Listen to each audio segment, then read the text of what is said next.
backstory too. I would want to tell their story, you know? Mm-hmm. Like the story of Luis's Nana, who had 4 sons. Do you guys remember the X Factor series, Boys, whatever it's called? Should be like. Well, you know, you could also. What? So you know you how. You mean like the rest of the story? You know how the Pillar does occasionally the reporting on like, you know, crazy scandalous things too. Okay. You could do a scandalous episode where it's not necessarily a saint, but like, who's that? Chi-Chi Maragda? Yeah. You want me to do a whole backstory on Chi-Chi Maragda? Yes. Oh my gosh, I would write her a letter and be like, Chi-Chi, tell me about all of your amazing handbags. I would like to be your spy. I am self-taught. The balls on that woman. I'm so proud of her. This is what I'm saying. See? Imagine how entertaining that podcast Chi-Chi would be. Maragna. Actually, it's Cece Maragna because she's from New Jersey. Anyway, that was my idea. I pitched it to Katie. She's kind of on the fence. Okay, he says I'm on the fence because I didn't immediately go get out a microphone and just start talking into it. Like, he's like on the driveway going, Katie, this is a great idea. Babe, we should do this. Babe, right now. Like, what would you call it? How could we host it? How do you do a podcast? Can you text your friend and ask about the podcast, like how you make a podcast? I don't want to be involved in it other than being the merch guy.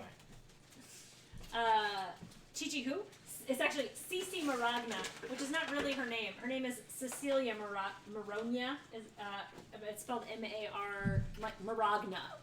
Sound out Maragna is how you spell it. And she's implicated in the current Vatican financial scandal where they purchased a building in London and also stole some stuff from an Italian hospital. Effectively, it was basically some cardinals in the Vatican making terrible financial decisions and then strange unnamed people benefiting a whole lot and probably kicking that money back to the cardinals. And around that same time that they were doing this, the cardinal who was put in charge of doing investigating what's up with the Vatican's finances, he was like, hey, we're going to have an audit, and the Secretariat of State, which is like the bad guy in this story, basically. They canceled the audit. They're like, no, we're not going to do that. That would be like, you know, if the IRS was like, hey, we're gonna audit you, and you're like, no, thank you, and you canceled your own audit. That's what it was. And then